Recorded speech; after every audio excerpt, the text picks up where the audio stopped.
Hello friends, welcome to Krishna academy. दोस्तों, आप सभी का मेरे यूट्यूब चैनल पे बहुत बहुत स्वागत है। आज हम लोग बात करेंगे यूपीटी, टीजीटी, पीजीटी की जो वैकेंसी आ रही है उसके बारे में कि कौन कौन से लोग एलिजिबल हैं, कब से फॉर्म भरा जाएगा, लास्ट तिथि क्या है, कितने पद हैं, मतलब कि सिलेबस क्या है, कितने नंबर का एग्ज़ाम होगा, कैसे कैसे पेपर होगा, मल्टीपल क्वेश्चन होंगे कि डिस्क्रिप्टिव क्वेश्चन आएगा, किस में इंटरव्यू है, किस में इंटरव्यू नहीं है, इसके बारे में आज हम लोग बात करेंगे। ठीक है, तो जो टीजीटी की जो वैकेंसी आई है वो आपकी आई है मतलब कितने पदों पे, तो 3539 पदों पे। यहाँ पे आप देख सकते हैं 3539 पदों पे वैकेंसी आई है। इसका जो फॉर्म है, इसका फॉर्म आपका भरा जाएगा 9 से, यानी आज से फॉर्म भरना स्टार्ट हो जाएगा इसका। ठीक, और आवेदन शुल्क जमा करने की तिथि भी यही है। ठीक है, और आवेदन शुल्क जमा करने की अंतिम तिथि है आपका 6/7/2022 को, और सबमिशन की अंतिम तिथि है 9/7/2022 को। आप इसे याद रखिएगा। ठीक है, उसी तरीके से हमारा अगला है कि क्या है इसमें इम्पोर्टेंट, कि आवेदन करने से पूर्व अपनी पात्रता को सुरक्षित कर लें और आवेदन करने की अंतिम तिथि को पद के लिए निर्धारित सभी पात्रता शर्तों को धारण कर लें। मतलब ये जरूरी है आपका। ठीक है, हमसे बहुत सारे लोग पूछ रहे हैं कि सर मेरा अभी रिजल्ट नहीं आया है, 1-2 दिन में रिजल्ट आ जाएगा, तो क्या मैं एलिजिबल हूँ कि नहीं? तो आप बिल्कुल एलिजिबल हैं इसके लिए। ठीक है, प्रशिक्षित स्नातक शिक्षक वर्ग में प्रत्येक विषय के सापेक्ष एक ही आवेदन स्वीकार किए जाएंगे, यद्यपि एक से अधिक विषय में पृथक पृथक आवेदन कर सकते हैं। जैसे कहने का मतलब है कि अगर मान लीजिए आप किसी एक विषय से अगर आप देना चाहते हैं तो उसमें आप एक ही फॉर्म भर पाएंगे, 2 फॉर्म नहीं भर पाएंगे। ठीक है, लेकिन अगर मान लीजिए कि आपने ऐसे ग्रेजुएशन ऐसे किया है कि आप 2 सब्जेक्ट से मतलब कर सकते हैं, टीजीटी दे सकते हैं, तो आप 2 सब्जेक्ट का अलग अलग फॉर्म भर सकते हैं। इसके कहने का मतलब ये है। बस मैं इंपॉर्टेंट चीज़ों को हाईलाइट करते चल रहा हूँ, उसको आप लोग देखते रहिए। ठीक है, अब हम बात करेंगे कि आगे इसका क्या प्रावधान है। आगे इसका देखते हैं। तो इसमें अब देखेंगे कि कितनी फीस लगेगी। तो सामान्य के लिए जो फीस है मतलब फॉर्म का 700 रुपये है। 50 रुपये आपका ऑनलाइन प्रक्रिया शुल्क लगेगा, यानी कुल मिला के 750 रुपये का फॉर्म है। ईडब्ल्यूएस इस बार जोड़ा गया है। ठीक है, यानी ईडब्ल्यूएस, जिसके पास ईडब्ल्यूएस के सर्टिफिकेट है वो भी अप्लाई कर सकते हैं। उनके लिए फॉर्म का शुल्क है 400 रुपये। 50 रुपये ऑनलाइन प्रक्रिया शुल्क लग के 450 रुपये में आपका फॉर्म भरा जाएगा। उसी तरीके से पिछड़ा वर्ग के लिए भी है 700 वर्ग, मतलब ओबीसी के लिए भी 700 का फॉर्म है, और 50 रुपये का ऑनलाइन प्रक्रिया शुल्क लगा के 750 रुपये में इसको भी भरा जाएगा। तो ये है डिटेल, आप देख सकते हैं। अनुसूचित जाति के लिए 450 रुपये है।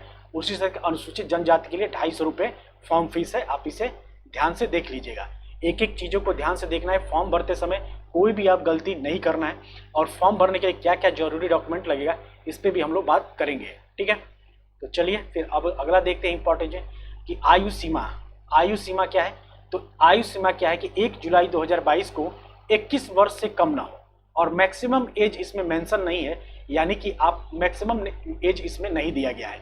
यानी आप अगर 21 साल के हो गए हैं और आपके पास ग्रेजुएशन की डिग्री है और प्लस आपने बीएड कर रखा है, तो आप इस एग्ज़ाम को भर सकते हैं। इसमें मैक्सिमम कोई एज नहीं है। अगर आप 40 साल से ऊपर हैं तो भी आप इस फॉर्म को भर सकते हैं। ये चीज़ आप लोग ध्यान दीजिएगा। ठीक है, अर्हता तिथि क्या है कि आवेदन प्राप्त करने की अंतिम तिथि अर्हता की तिथि मानी जाएगी।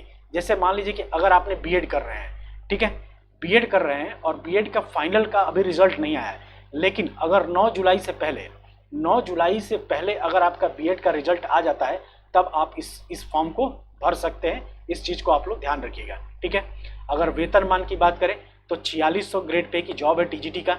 आज हम लोग टीजीटी पीजीटी के बारे में सब देखेंगे। ठीक, और उसमें क्या है कि ग्रेड पे पे लेवल कितना है, तो 7वां पे लेवल है इसमें, ये भी याद रखिएगा। ठीक है, किसी भी आरक्षण का लाभ उत्तर प्रदेश के निवासी के लिए अनुमन्य है। इसका क्या मतलब है कि अगर मान लीजिए कि आप उत्तर प्रदेश के हैं तो आपको ईडब्ल्यूएस का जो आरक्षण है वो भी मिलेगा। आप ओबीसी से हैं तो उसका भी आरक्षण मिलेगा, एसटी एससी का भी आरक्षण मिलेगा। लेकिन अगर आप अदर स्टेट के कैंडिडेट हैं तो आप जनरल कैटेगरी में गिने जाएंगे, ये आप याद रखिएगा। ठीक है, उसी तरीके से अगर हम आगे बात करें तो आगे क्या क्या चीज़ है, तो आगे आपका है कि प्रशिक्षण स्नातक शिक्षक वर्ग के चयन हेतु अभ्यर्थियों के लिए विषय पर आधारित सामान्य योग्यता की एक लिखित परीक्षा होगी, जिसमें 500 अंकों का प्रश्न पत्र होगा। यानी 500 अंकों का एक पेपर होगा आपका, जिसमें कुल 125 प्रश्न होंगे। ठीक है, और प्रत्येक प्रश्न कितने का होगा, तो प्रत्येक प्रश्न 4 अंक का होगा और सभी प्रश्न अनिवार्य होंगे, यानी सभी प्रश्न अनिवार्य होंगे। और समय अवधि कितना है, तो 2 घंटे का पेपर होगा। 125 क्वेश्चन पूछे जाएंगे और वो 500 नंबर का होगा। अब प्रत्येक क्वेश्चन आपका 4 नंबर का होगा, आप इसे भी याद रखिएगा। और प्रश्न पत्र कैसा होगा, तो बहुविकल्पी होगा, यानी एमसीक्यू टाइप का क्वेश्चन आएंगे, यानी मल्टीपल चॉइस क्वेश्चन आपसे पूछे जाएंगे, ठीक है। और प्रत्येक के लिए 4 विकल्प रहेंगे, उनमें से आपको एक सही विकल्प काला बाल पेन से आपको उसको भरना पड़ेगा आंसर शीट में, ठीक है। उसी तरीके से अगर मैं बात करूं कि मेरिट के चयन की प्रक्रिया क्या है, तो चयन प्रक्रिया टीजीटी में क्या है कि इंटरव्यू खत्म हो चुका है, आप लोग याद रखिएगा। टीजीटी में इंटरव्यू नहीं है, पीजीटी में आपका इंटरव्यू है, ठीक है। तो लिखित परीक्षा के आधार पर अभ्यर्थियों द्वारा प्राप्त अंकों के आधार पर प्रशिक्षित स्नातक शिक्षक के चयन हेतु उत्तर प्रदेश माध्यमिक सेवा चयन बोर्ड की नियमावली 1998 के नियम 12(8) के अनुसार विज्ञप्त रिक्तियों की संख्या से अधिक मेरिट तैयार की जाएगी, ठीक है। मतलब आप जो पेपर होगा आपका 500 नंबर का और 125 प्रश्न जो पूछे जाएंगे उसी के आधार पर आपका मेरिट तय होगा, ठीक है। उसी के आधार पर आपका चयन भी होगा, ठीक। यानी इसमें टीजीटी में आपका इंटरव्यू नहीं है, ये आप याद रखिएगा, ठीक। अब आगे देखते हैं कुछ महत्वपूर्ण क्या है, क्या क्या चीजें हैं। और जो आपका जो डेट ऑफ बर्थ गिना जाएगा वो आपके हाई स्कूल मार्कशीट के अकॉर्डिंग, यानी आपने हाई स्कूल में जो डेट ऑफ बर्थ डाला है उसी वही आपको डेट ऑफ बर्थ आपको फॉर्म भरते समय डालना है, ठीक है। और आवेदन पत्र में जन्म तिथि का उल्लेख न करने पर अभ्यर्थी की आयु 1 जुलाई 2022 से 21 वर्ष से कम अथवा 60 वर्ष से अधिक होने पर न्यूनतम शैक्षिक अर्हता धारित न करने पर आवेदन सबमिट नहीं होगा। आप इस बात को भी याद रखिएगा। यानी मेन चीज़ों को हम लोग हाईलाइट करते चले जा रहे हैं ताकि आपको फॉर्म भरने में कोई दिक्कत ना हो और आपको ये भी पता है कि क्या क्या चीज़ें आपको जरूरी है और किस किस चीज़ें के लिए आप एलिजिबल हैं। अब आगे बढ़ते हैं, आगे देखते हैं हम लोग क्या क्या है। तो देखिए ये है टीजीटी की वैकेंसी। सबसे ज़्यादा वैकेंसी आपकी इंग्लिश में है, 511 पद, ठीक है। उसमें से 275 जनरल का है, ठीक। 156 ओबीसी का है, एससी का आपका 79 है और एसटी का सिर्फ 1 पद है। उसी तरीके से हिंदी में 509 पद है, जिसमें से 294 हिंदी के हैं, मतलब जनरल के हैं, 125 ओबीसी का है, 89 आपका है आपका एससी का और 1 है एसटी का, ठीक। उसी तरीके से गणित का है। ये सब चीज़ें आप लोग देख लीजिएगा, मैं इसका सारा पीडीएफ आपको टेलीग्राम पे दे दूंगा। तो ये सारे पद हैं, इसको आप लोग देख लीजिएगा, ठीक। अब आते हैं हम लोग योग्यता पे कि योग्यता में क्या क्या चाहिए। तो देखिए अगर आप हिंदी से टीजीटी देना चाहते हैं, अगर मान लीजिए आप हिंदी से टीजीटी देना चाहते हैं तो आपके बीए में हिंदी एवं संस्कृत के साथ इंटरमीडिएट अथवा समकक्ष परीक्षा एवं बीएड या अन्य डिग्री होनी चाहिए। यानी आपका बीए में हिंदी होना चाहिए और संस्कृत होना के साथ साथ इंटरमीडिएट अथवा समकक्ष परीक्षा बीएड अन्य समकक्ष डिग्री होना चाहिए, ठीक है। या आप बीए हिंदी अथवा संस्कृत विषय के साथ अथवा समकक्ष परीक्षा बीएड या अन्य समकक्ष डिग्री आपके पास होनी चाहिए। यानी अगर आप हिंदी के लिए देना चाहते हैं तो आपके पास बीए और मतलब हिंदी और संस्कृत होना चाहिए और उसके साथ साथ आपका ग्रेजुएशन में मतलब उसके बाद से बीएड आपका होना चाहिए, तब आप एलिजिबल है। ग्रेजुएशन में कौन कौन सा सब्जेक्ट होना चाहिए, तो हिंदी और संस्कृत होना चाहिए आपका, मतलब दोनों ये सब्जेक्ट होने चाहिए। उसके बाद से इंटरमीडिएट में भी ये सब चीज़ें होनी चाहिए, तब आप एलिजिबल हैं। अगर आप गणित से देना चाहते हैं तो गणित से देने के लिए क्या है, बीए अथवा बीएससी गणित से प्रशिक्षित हो। देखिए गणित से प्रशिक्षित यानी कि अगर आपने बीएससी मैथ से कर रखा है तो आप मैथ्स के लिए एलिजिबल हैं, आप इस बात को याद रखेंगे। उसके साथ साथ अगर आपने बीएड किया हुआ है तो भी आप इस एग्जाम को दे सकते हैं। अब गृह विज्ञान में देख लिए तो गृह विज्ञान या गृह अर्थशास्त्र यानी होम इकोनॉमिक या घरेलू विज्ञान या गृह कला में प्रशिक्षित स्नातक या बीएड होना चाहिए आपका, ठीक है। उसी तरीके से गृह विज्ञान महाविद्यालय इलाहाबाद का टीसी आपके पास होना चाहिए, तब आप एलिजिबल हैं, ठीक है। तो गृह विज्ञान का ये एलिजिबिलिटी हो गया। उर्दू में आप देख ही सकते हैं कि उर्दू में क्या है कि उर्दू विषय के साथ एलटी बीटी या बीएड या अन्य समकक्ष शिक्षा अथवा शिक्षण में डिग्री या डिप्लोमा होना चाहिए, तब भी आप इसमें आप फॉर्म भर सकते हैं।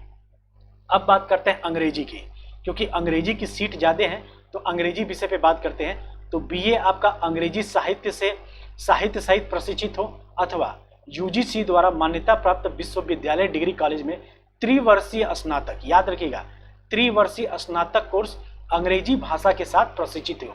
यानी कि आपका 3 साल अंग्रेजी एज ए सब्जेक्ट होना चाहिए, तब आप इंग्लिश से आप टीजीटी दे सकते हैं। उसके साथ आपके पास बीएड की डिग्री होनी चाहिए। आप इस बात को याद रखिएगा, ठीक। उसी तरीके से संस्कृत से बात करें तो बीए संस्कृत सहित अथवा एलटी या बीटी या बीएड या अन्य समकक्ष शिक्षा या शिक्षण में समग्र डिप्लोमा होना चाहिए, तो आप इसको दे सकते हैं संस्कृत से, ठीक। उसी तरीके से आगे बढ़ते हैं, वाणिज्य यानी बीकॉम की डिग्री आपके पास है, आपके पास बीकॉम कर रखा है बीए में या बीकॉम आपने कर रखा है और उसके साथ आपके पास बीएड की डिग्री है, तो भी आप बीकॉम से दे सकते हैं।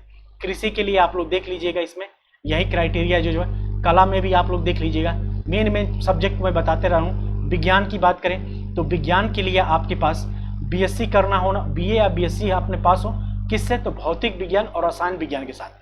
अगर आपने बीएससी किया हुआ है तो अब आप विज्ञान से आप दे सकते हैं, ठीक है। उसी तरीके से जीव विज्ञान से, तो जीव विज्ञान वाले ध्यान देंगे यहाँ पे, तो जंतु विज्ञान एवं वनस्पति विज्ञान आपके साथ अगर आपने बीएससी इन 2 सब्जेक्ट से किया है, जंतु विज्ञान या वनस्पति विज्ञान से, तब आप जीव विज्ञान के लिए आप एलिजिबल हैं और उसके साथ साथ आपका बीएड की डिग्री होनी चाहिए, यानी बीएड की डिग्री हर विषय के लिए होनी चाहिए। और उसके साथ साथ आप सब्जेक्ट में जो कॉम्बिनेशन बनेगा, जैसे जीव विज्ञान में जंतु विज्ञान और वनस्पति विज्ञान होना जरूरी है, तब आप दे सकते हैं। अब आइए बात करते हैं सामाजिक विज्ञान। तो सामाजिक विज्ञान में क्या है कि निम्नलिखित किन्हीं 2 विषयों के साथ बीए प्रशिक्षण सहित, यानी कि अगर आपने बीएससी किया हुआ है, मतलब बीए किया हुआ है और बीए में आपका इतिहास है, राजनीति शास्त्र है और भूगोल है, तब आप दे सकते हैं। या आपके पास भूगोल हो, अर्थशास्त्र हो और राजनीतिक शास्त्र हो, तब आप दे सकते हैं। इनमें से कोई 2 सब्जेक्ट अगर आपका ग्रेजुएशन में रहा है, बीए में रहा है, तब आप सामाजिक विज्ञान से दे सकते हैं। उसके साथ साथ आपके पास बीएड की डिग्री होनी चाहिए, ठीक। उसी तरीके से संगीत गायन एवं संगीत वादन का आप लोग देख सकते हैं, इसमें क्या क्या है कि कहाँ से क्या क्या डिग्री मान्य होगी। तो ये रही एलिजिबिलिटी क्राइटेरिया टीजीटी के लिए, ठीक है। तो आपको अब समझ में आ गया होगा कि किसके लिए क्या क्या चाहिए। जीव विज्ञान के लिए आपके पास जंतु विज्ञान एवं वनस्पति विज्ञान होना चाहिए। अगर आप विज्ञान से देना चाहते हैं तो आपके पास भौतिक और रसायन विज्ञान के साथ आपका बीएससी होना चाहिए। अगर मान लीजिए आप मैथ से देना चाहते हैं तो आपका मैथ में साइंस, मतलब मैथ से आप एज ए सब्जेक्ट लिए हो, मतलब बीएससी आपने मैथ से किया हुआ। वाणिज्य के लिए आपने बीकॉम और बीएड किया हुआ हो। अंग्रेजी के लिए आपका 3 वर्षीय स्नातक में अंग्रेजी आपका एज ए सब्जेक्ट रहा हो, तब आप अंग्रेजी से दे सकते हैं। उर्दू के लिए आपने उर्दू से किया हुआ डिग्री लिया हुआ है। गणित में मैंने बता दिया, हिंदी में मैंने बता दिया कि हिंदी और संस्कृत एज ए सब्जेक्ट आपका बीए में होना चाहिए, तब आप एलिजिबल हैं, अन्यथा एलिजिबल नहीं है। अब आते हैं पीजीटी के लिए। तो पीजीटी के लिए क्या क्या क्राइटेरिया है, इसके बारे में हम लोग देख लेते हैं। तो पीजीटी का भी फॉर्म तो वही चीज़ है, और इसमें क्या है कि क्या क्या चीज़ें एलिजिबिलिटी, इसको हम लोग देखेंगे। तो इसमें भी वही है कि ईडब्ल्यूएस के 600 फॉर्म है, ये सब फॉर्म सब वही है। आगे चलते हैं तो आगे देखते हैं कि इसमें भी जो एज लिमिट कितनी है। एज लिमिट कम से कम 21 साल है, और उससे अधिक अगर आपका है 21 साल के बाद आपका, मतलब 21 साल से उम्र ज़्यादा है, और अगर आप 40 साल से ओवर भी हैं तो भी आप इस फॉर्म को भर सकते हैं। यानी कि मैक्सिमम जो आयु है वो इसमें निर्धारित नहीं है, ठीक है। आप इस बात को याद रखिएगा। आवेदन प्राप्त करने की अंतिम तिथि से आर्ता मानी जाएगी, तो ये इसके मैंने बता दी कि इसका मतलब क्या होगा, ठीक है। इसमें क्या है, ये 4800 ग्रेड पे की जॉब है, ठीक। और इसमें जो आपका 8th लेवल पे, यानी कि 8वां आपका वेतन लगेगा, ठीक है। आप इसे याद रखिएगा, मतलब इसको समझ लीजिए कि वहाँ पे 7वां था, यहाँ पे 8वां ग्रेड पे लेवल है इसका, ठीक है। आरक्षण की आप बात करें तो ये देखें, आगे चलते हैं तो आगे इसकी लिखित परीक्षा प्रक्रिया कैसे होगी। तो लिखित परीक्षा प्रक्रिया कैसे क्या होगी इसके बारे में देखते हैं। तो लिखित परीक्षा के आधार पर 85% अंक लिए जाएंगे, यानी जो लिखित परीक्षा होगी उसका 85% अंक जुड़ेगा। उसके साथ साथ साक्षात्कार के आधार पर 10% अंक जो निम्नलिखित रीति से विभाजित किए जाएंगे, यानी कि सामान्य ज्ञान के आधार पर 4% अंक मिलेगा, व्यक्ति परीक्षण के आधार पर 3% अंक मिलेगा, और व्यक्ति की योग्यता के आधार पर 3% अंक मिलेगा।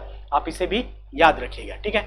उसी तरीके से डायरेक्ट उपाधि के लिए आपको 2% अंक मिलेगा, ठीक है। मतलब अगर आपने कोई विशेष योग्यता रखे, यानी डॉक्टरेट की उपाधि ले रखी है, यानी कि अगर आपने पीएचडी कर रखा है या डॉक्टरेट की उपाधि ले रखा है, तो उसमें आपको 2% का लाभ मिलेगा, ठीक है। किस में मिलेगा, पीजीटी में, ठीक। शिक्षा पर स्नातक, यानी कि अगर आपने एमएड कर रखा है तो भी आपको 2% का वेटेज मिलेगा। उसी तरीके से आपने शिक्षा स्नातक यानी बीएड कर रखा है तो 1% आपको, मतलब 1% का आपको लाभ मिलेगा। ये है इसका लाभ। लिखित परीक्षा कैसे होगी, तो लिखित परीक्षा 425 अंक का होगा, ठीक। 50 अंक का साक्षात्कार होगा, यानी कुल मिला के 500 अंक का पेपर होगा, ठीक है, जिसमें 425 अंक का लिखित परीक्षा होगा।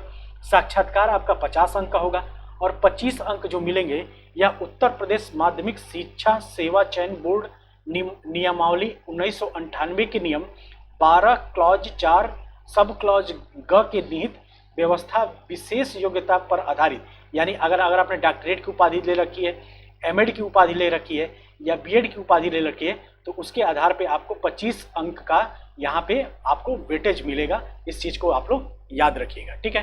अब आगे चलते हैं कि इसमें लिखित परीक्षा कैसे होगी। तो प्रवक्ता संवर्ग के लिए चयन हेतु अभ्यर्थी के लिए विषय पर आधारित सामान्य योग्यता की एक लिखित परीक्षा होगी, यानी एक ही पेपर होगा जिसमें 425 अंक का एक पत्र होगा। प्रश्न पत्र में कुल 125 प्रश्न होंगे और प्रत्येक प्रश्न 3.4 अंक का होगा, ठीक है। टीजीटी में कितने नंबर का था? 4 नंबर का था और यहाँ पे 3.4 अंक का होगा और सभी प्रश्न अनिवार्य होंगे। समय अवधि की बात करें तो 2 घंटे का पेपर होगा। मल्टीपल चॉइस क्वेश्चन होंगे आपके, यानी बहुविकल्पी क्वेश्चन रहेगा। इसमें लिखित पेपर नहीं होगा, यानी डिस्क्रिप्टिव नहीं होगा, ठीक। उसके बाद से आपका जो मेरिट बनेगा वो साक्षात्कार हेतु मेरिट लिस्ट जो बनेगी, यानी लिखित परीक्षा में प्राप्त अंकों के आधार पर प्रवक्ता वर्ग के साक्षात्कार हेतु मेरिट लिस्ट तैयार की जाएगी। यानी आपका एक पेपर होगा, उसके बाद से इसमें एक इंटरव्यू होगा। टीजीटी में इंटरव्यू नहीं था, लेकिन इसमें आपका इंटरव्यू है, आप इस बात को याद रखिएगा, ठीक। उसी तरीके से आगे बढ़ते हैं। तो देखिए इसमें सबसे बड़ी कंफ्यूजन क्या है कि अगर मान लीजिए कोई पुरुष है, कोई पुरुष अभ्यर्थी किसी बालिका संस्था में किसी अध्यापक के पद पर नियुक्ति के लिए पात्र नहीं होगा, परंतु यह बात संगीत के लिए किसी नेत्रहीन अभ्यर्थी है तो लागू नहीं होगी। यानी अगर कोई पुरुष कैंडिडेट है वो महिला वर्ग में जाके फॉर्म नहीं भर सकता, लेकिन अगर वो मान लीजिए कोई पुरुष व्यक्ति अंधा है तो उसके लिए ये शर्तें लागू नहीं होती, इस बात को याद रखिएगा। उसी तरीके से कोई महिला अभ्यर्थी है वो बालक एवं बालिका दोनों वर्ग के विद्यालयों के लिए पात्र है, यानी कि अगर मान लीजिए आप फीमेल कैंडिडेट है तो आप बालक वर्ग में भी भर सकती हैं और बालिका वर्ग में भी भर सकती हैं, परंतु आवेदन पत्र में वांछित किसी एक वर्ग यानी बालक या बालिका का ही यथावत उल्लेख करना आवश्यक होगा। लेकिन अगर आपने बालक वर्ग में भर दिया तो आप बालिका वर्ग में नहीं भर सकते, इस चीज को आप लोग ध्यान रखिएगा, ठीक है। किसी एक विषय में एक समय में केवल एक ही बालक बालिका आवेदन मान्य होंगे, यानी अगर मान लीजिए आप सोशियोलॉजी से पीजीटी देना चाहते हैं तो आप एक ही फॉर्म भरेंगे, उसी सब्जेक्ट के लिए आप 2 फॉर्म नहीं भर सकते, इस बात को याद रखिएगा, ठीक है। उसी तरीके से आगे चले तो इसका जो आपका जो डेट ऑफ बर्थ लिया जाएगा वो आपके हाई स्कूल के प्रमाण पत्र से लिया जाएगा, ठीक। उसी तरीके से उत्तर प्रदेश में आरक्षित श्रेणी के अभ्यर्थी हो तो अपनी आरक्षण श्रेणी अंकित करें, यानी अगर आप उत्तर प्रदेश से हैं और आरक्षित श्रेणी से आते हैं तो आपको आरक्षण श्रेणी अवश्य अंकित करना पड़ेगा, ठीक है। उसी तरीके से अगर मान लीजिए कि अनुसूचित जाति, अनुसूचित जनजाति, अन्य पिछड़ा वर्ग, आर्थिक रूप से कमजोर वर्ग या स्वतंत्रता सेनानी के आश्रित, भूतपूर्व सैनिक, विकलांगन जो उत्तर प्रदेश राज्य के मूल निवासी नहीं है उन्हें आरक्षण का लाभ नहीं मिलेगा। यानी अगर मान लीजिए कि आप ओबीसी कैंडिडेट है और ईडब्ल्यूएस कैंडिडेट है या एससी और एसटी कैंडिडेट है, या अगर मान लीजिए आप स्वतंत्रता सेनानी भी हैं, अगर उसके बावजूद अगर आप अदर स्टेट के हैं तो आपको आरक्षण का लाभ नहीं मिलेगा, इस चीज को आप लोग ध्यान रखेंगे, ठीक है। अब चलते हैं कि पीजीटी में किसके लिए कितना पद है, इसको हम लोग देख लेते हैं। तो सबसे ज्यादा पद आपका है हिंदी के लिए 81 पद है, ठीक है, जिसमें जनरल का 53 पद है, ओबीसी का 20 पद है, एससी का 8 पद है और एसटी का एक भी पद नहीं है। उसी तरीके से इंग्लिश का 62 पद है, ठीक है। उसी तरीके से आपका नागरिक शास्त्र का 30 है, रसायन विज्ञान का 39 है, भौतिक विज्ञान का 38 है, जीव विज्ञान का 47 है। जीव विज्ञान का इस बार अच्छा खासा सीट है, आप इस बात को याद रखिएगा। तो आप ये सब देख सकते हैं, ये टेलीग्राम पे मैं डाल दूंगा आपको, कृष्णा एकेडमी टेलीग्राम को वो करें। लेकिन देखिए इस बार बदलाव क्या हुआ है पीजीटी में। पीजीटी में बदलाव ये हुआ है कि हिंदी के लिए पहले अगर आप बस हिंदी से एमए किए थे तो आप पीजीटी दे सकते थे, लेकिन इस बार इन्होंने क्या किया है कि हिंदी में एमए तथा संस्कृत के साथ बीए अथवा शास्त्री परीक्षा राजकीय संस्कृत कॉलेज वाराणसी अब संपूर्णानंद विश्वविद्यालय के साथ अगर किए, यानी अगर आपने एमए किया है हिंदी से और आपका बीए में अगर आपका संस्कृत रहा है तो आप इस एग्जाम को दे सकते हैं, वरना नहीं दे सकते हैं। यही चीज इसमें इस बार बदलाव कर दिया गया है। उसके बाद से ये सब चीजें आपको ध्यान रखना है, ठीक। उसी तरीके से बात करें गणित वर्ग में, तो गणित वर्ग में एमए या एमएससी गणित प्रशिक्षण के लिए वरीयता प्राप्त होना चाहिए। गणित में त्रिवर्षीय पाठ्यक्रम सहित बीए ऑनर्स, अगर मान लीजिए आपने बीए ऑनर्स अथवा बीएससी ऑनर्स किया है गणित से, अगर आपने उसके बावजूद अगर आपने एमए नहीं भी किया है तो भी आप गणित के लिए मान्य होंगे। इस बात को याद रखिएगा कि अगर आपने सिर्फ बीए किया हुआ है और बीए ऑनर्स किया हुआ है मैथ से, उसी तरीके से बीएससी ऑनर्स अगर आपने मैथ से किया हुआ है और आपके पास एमए या एमएससी की डिग्री नहीं है तो भी आप पीजीटी में गणित का फॉर्म डाल सकते हैं। इस बात को याद रखिएगा। उसी तरीके से गृह विज्ञान में देखिए तो गृह विज्ञान में एमएससी, गृह अर्थशास्त्र या गृह कला में एमए होना चाहिए। उसी तरीके से गृह विज्ञान में गृह अर्थशास्त्र या घरेलू विज्ञान में गृह कला के प्रशिक्षण स्नातक होना चाहिए, तब आप इसमें एलिजिबल है। इस चीज़ को आप लोग याद रखिएगा। उसी तरीके से अंग्रेजी में, तो अंग्रेजी में क्या है कि नियमानुसार स्थापित उत्तर प्रदेशी अथवा किसी अन्य मान्यता प्राप्त विश्वविद्यालय से अंग्रेजी विषय में स्नातकोत्तर की उपाधि यानी पोस्ट ग्रेजुएट की उपाधि के साथ ट्रेनिंग कॉलेज, एलटी डिप्लोमा या किसी अन्य मान्यता प्राप्त से एजुकेशन में डिग्री या डिप्लोमा रखने वाले को प्राथमिकता दी जाएगी। आप इस बात को याद रखिएगा, ठीक है। उसी तरीके से कला वर्ग का है तो कला वर्ग का आप लोग देख लीजिएगा कि इंटरमीडिएट सहित राजकीय कला और शिल्प विद्यालय लखनऊ का आर्ट मास्टर्स ट्रेनिंग सर्टिफिकेट अथवा प्राविधिक कला के साथ इंटरमीडिएट परीक्षा तथा निम्नलिखित में से कोई एक परीक्षा आपने पास की हो तो आप इसके एलिजिबल है। आप इसे भी मैच करा लीजिए। संस्कृत में आप लोग देख लीजिएगा अपना संस्कृत का क्या है कि संस्कृत में एमए शिक्षण प्रशिक्षण वर्यमान राजकीय संस्कृत कॉलेज वाराणसी का संपूर्ण आचार्य योग्यता आपके पास होना चाहिए। उसी तरह वाणिज्य में आपका एमकॉम होना चाहिए। कृषि के लिए एमएससी होना चाहिए कृषि से।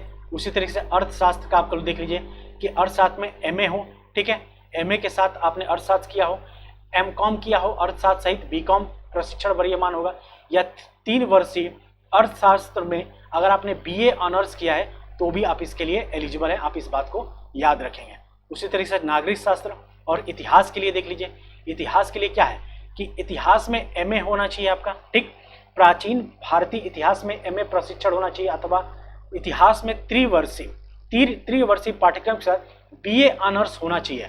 अगर आप बीए ऑनर्स हैं इतिहास से तो भी आप इसके लिए एलिजिबल है। और मध्यकालीन और आधुनिक इतिहास के स्नातकोत्तर के प्राप्त अभ्यर्थी भी इसके लिए अर्ह माने जाएंगे। इस बात को याद रखिएगा। उसी तरीके से भूगोल का है तो भूगोल में एमए अथवा एमएससी किए हुए हो, ठीक है। उसी तरीके से भूगोल में त्रिवर्षीय अगर आपने ऑनर्स किया है, बीए ऑनर्स किया है तो भी आप इसके लिए एलिजिबल हैं। मनोविज्ञान के लिए ये है क्राइटेरिया। समाज शास्त्र के लिए क्या है कि एमए होना चाहिए आपका समाज शास्त्र से, या त्रिवर्षीय अगर आप समाज से ऑनर्स है तो भी आप इसे भर सकते हैं। उसी तरह से रसायन विज्ञान में है, उसी तरीके से शिक्षा शास्त्र में, उसी तरीके से जीव विज्ञान में, ये सब चीज़ें आप लोग देख लीजिएगा, ठीक है। तो ये रहा पूरा आपका सिलेबस, मतलब पूरा पाठ्यक्रम, कितने नंबर का पेपर होगा, क्या होगा, कैसे होगा, ये सब कुछ मैंने आपको बता दिया, ठीक है। तो आप अपनी जितने लोग भी बीएड किए हुए हैं, ग्रेजुएशन किए हुए हैं, प्लस एमए किए हुए हैं, तो अपनी डिग्री के अनुसार अपने जो सब्जेक्ट ले रखा है उसके अनुसार आप टीजीटी का फॉर्म और पीजीटी का फॉर्म भर सकते हैं, ठीक है दोस्तों। तो चलिए मिलते हैं आपको अगले वीडियो में। तब तक के लिए आप सभी का बहुत बहुत धन्यवाद।